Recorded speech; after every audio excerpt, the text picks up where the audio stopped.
வேலை வாய்ப்புகளை ஏற்படுத்தி கொடுப்பதாக பணம் பறிக்கும் கும்பலை தலைநகர் புக்கிட் பின்தாங்கில் கைது செய்ததாக டாங்வாங்கி மாவட்ட காவல்துறை ஆணையர் நூர் டெல்ஹான் எகாயா தெரிவித்தார். தலைநகர் புக்கிட் பின்தாங்கில் உள்ள ஜலான் சிலோனில் அமைந்துள்ள வணிக தளத்தில் செயல்பட்டு வந்த தனியார் சேவை மையத்தில் வேலைவாய்ப்புகளை ஏற்படுத்தி கொடுப்பதாக நம்ப வைத்து பணம் பறித்து வந்த 11 ஆண்கள் 2 வெளிநாட்டு பெண்களை கைது செய்து விசாரித்து வருவதாக நூர் டெல்ஹான் எகாயா தெரிவித்தார்.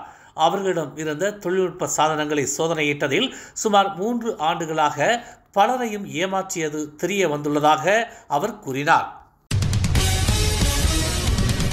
பினாங்கில் 4.6 மில்லியன் மதிப்பிலான போதைப்பொருள் பறிமுதல் செய்யப்பட்டுள்ளதாக பினாங்கு மாநில போதைப்பொருள் தடுப்பு பிரிவின் ஆணையர் டத்தோ காவ் கோக் சின் இன்று தெரிவித்தார். இது தொடர்பாக 38 வயது உள்ளூர் ஆடவரை கைது செய்துள்ளதாக அவர் கூறினார். மேலும் 6 வகையான கை துப்பாக்கிகளும் 100 தோட்டாக்களும் பறிமுதல் செய்யப்பட்டுள்ளதாகவும் 4 சொகுசு ரக வாகனங்களும் கைப்பற்றப்பட்டுள்ளதாகவும் அவர் கூறினார். 13.84 kilogram heroin, 34.14 kilogram heroin base, 46.19 kilogram shabu, 118.2 kilogram caffeine என பல்வேறு வகையான போதைப் பொருட்கள் பறிமுதல் செய்யப்பட்டன. ஜொகூர் சிகாமாட்டில் உள்ள கம்போங் பாலாய் பாடாங் ஆற்றில் தவறி விழுந்த 66 வயது முதியவர் 2 நாள் தேடலுக்கு பின் சடலமாக மீட்கப்பட்டார். கடந்த மே 24ஆம் தேதி மாலை 5 மணி அளவில் மீன் பிடிப்பதற்காக ஆற்றுக்கு சென்ற 66 வயது முதியவர் ஆற்றில் தவறி விழுந்ததை பொதுமக்கள் பார்த்து புகார் அளித்துள்ளனர். மே 24ஆம் தேதி மாலை 6 மணிக்கு தொடங்கிய மீட்பு பணி தொடர்ந்து 2 நாட்கள் நடந்ததாக சிகாமாட் மாவட்ட மீட்பு படை ஆணையர் முகமது ஹசீம் அப்துல் ரசாக் தெரிவித்தார்.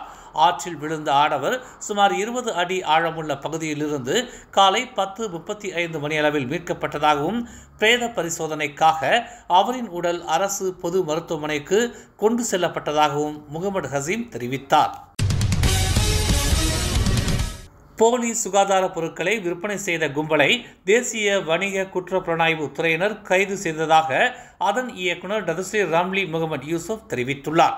நேற்று இரவு ஷா அலாம் கிள்ளான் பகுதிகளில் மேற்கொள்ளப்பட்ட சோதனையில் 30 முதல் 51 வயதுடைய 7 பேரை கைது செய்துள்ளதாக அவர் தெரிவித்தார். அவர்களில் 4 உள்ளூர் ஆடவர்கள் என்றும் போலி மருத்துவ ஆவணங்களை கொண்டு தயாரிக்கப்பட்ட பொருட்கள் பறிமுதல் செய்யப்பட்டதுடன் சம்பந்தப்பட்ட வணிக நிறுவனத்தின் உரிமையாளர் மீதும் நடவடிக்கை எடுக்கவிருப்பதாகவும் டத்துஸ்ரீ ராம்லி முகமது யூசுப் தெரிவித்தார். இளைஞர் மற்றும் விளையாட்டுத்துறை அமைச்சர் ஹன்னா இயோவின் கணவருடன் தொடர்புடைய ஆசியா மொபிலிட்டி டெக்னாலஜி சென்ட்ரியான் பெர்காட்டுக்கு ஒப்பந்தம் வழங்குவதில் எந்த சிக்கலும் இல்லை என்று மலேசிய லஞ்ச ஊழல் தடுப்பு ஆணையமான MACC தெரிவித்துள்ளது.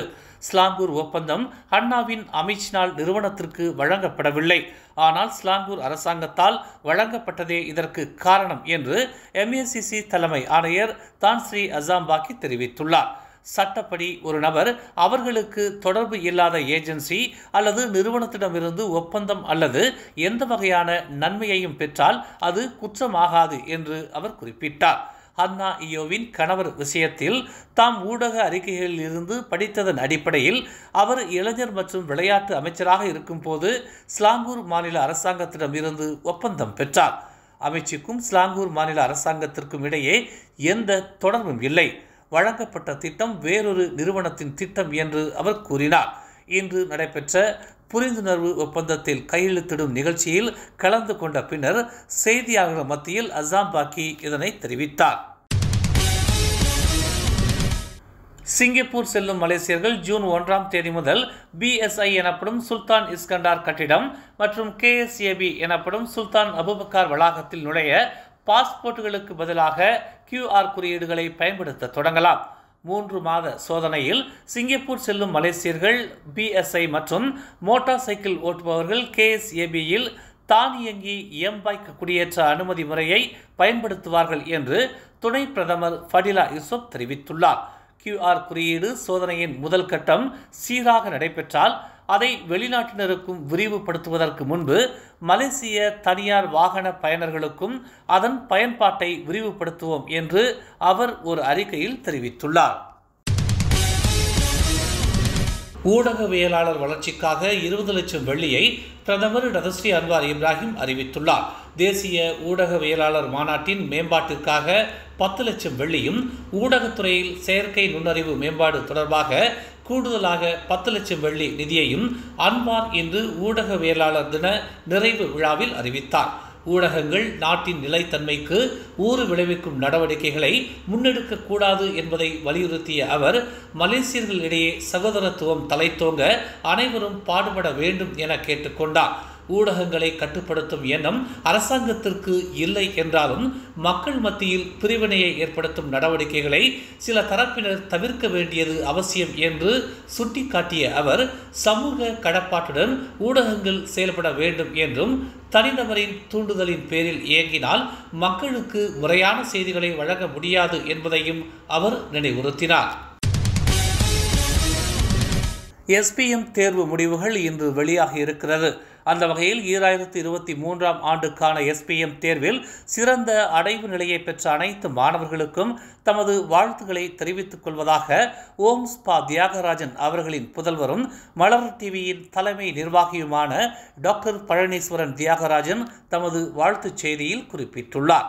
குறிப்பாக சிறப்பான அடைவு நிலையை பெற்ற நம் தமிழ் பள்ளி மாணவர்களுக்கு வாழ்த்துக்களை தெரிவித்துக் கொள்வதோடு அவர்களது எதிர்கால வெற்றிகள் சிறப்பாக அமையட்டும் என்றும், அத்தகைய மாணவர்களின் முன்னேற்றத்திற்கான முன்னெடுப்புகளையும் ஓம்ஸ் அறவாரியம் மேற்கொள்ளும் என்றும் அவர் தெரிவித்துள்ளார்.